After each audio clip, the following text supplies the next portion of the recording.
سلام الخوت والخواتات والميمات العزازات الغاليات داخل ارض الوطن وخارج ارض الوطن طبعا. الخوت العزاز، اليوم جيت باش نهضر معكم في واحد لا فيديو. قبل ما نمشي نهضروا في التفاصيل غادي نبغي نشكركم بزاف في هاد لاشين، وكنقول لكم شكرا على الدعم ديالكم. وبالنسبه للناس الجدد اللي دخلوا عندي تنشكركم 100,000 شكر. الخوت العزاز كنقول لكم عواشر مبروكه ورمضان كريم، الله يلحقوا بالصحه والسلامه طول العمر والزياده في الرزق والنصيب من عند الله سبحانه وتعالى. تحياتي لكم الخوت، وسمحوا لي بزاف ما كنحطش بزاف لي فيديوهات فلاشين ديالي.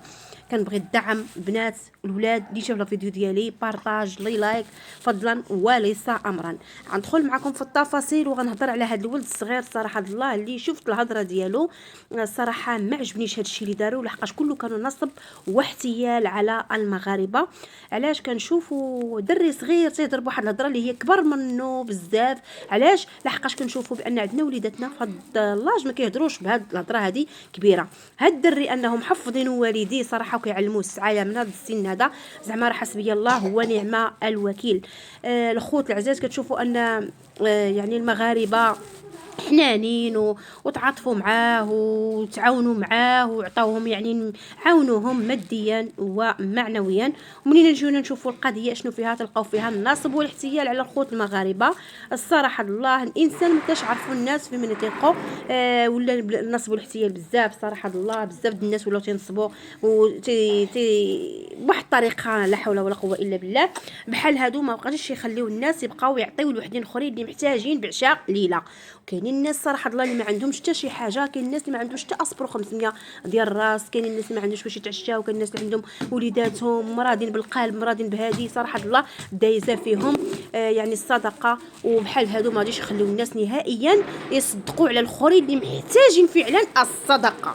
الخوت العزاز كما كتعرفوا ان واحد السيد مشى عنده باش يعاونو، المعروف بمول الشكاره، مشى عندهم باش يعاونهم ومشى هضر مع السيده وهضر مع الاب وهضر مع الام وهضر مع الطفل، وقال لك السيدي بانهم مراد والدري بغا يكون عنده الصحه غيخرج يخدم عليهم قد داك السن. وين باش نشوفوا القضيه شنو فيها، كنلقاو بان ما كاين حتى شي حاجه من داك الشيء. السيد دار الاسعاف حتى قدام الباب وقال السيده يلا تمشي باش نداويو وحنا كلشي من عندنا وغنداويو، وقالت لهم ما غاديش نمشي. شفتوا يعني خوتي المغاربه هاد الشيء كيعني هاد الشيء بان فيه واحد العلامه ديال استفهام كبيره بان هاد الشيء فيه الدخل. واش انتي مريضه وراجلك مريض بالقلب وجاتكم الاسعاف حتى للباب وكل شيء الناس المحسن غادي كل شيء غادي يتكلف به وانتي ما بغيتيش تمشي باش تداوي راسك، يعني هذاك الشيء مزيدين باش طلبوا المغاربه باش يعني تفي هذا الشيء النصب والاحتيال، ومزيدين داك الدري حتى هو باش ينصب من دابا حسبي الله ونعم الوكيل. الخوت العزاز هذا الشيء اللي جيت باش نوصل لكم في هذا الفيديو ديال اليوم. كنتمنى من اللي شاف الفيديو يدير البارطاج لي لايك فضلا وليس امرا باش هكا القناه تطلع وتشجعونا لاعطاء المزيد. كنقول لكم شكرا على المتابعه، الى اللقاء الى فيديو جديد ان شاء الله.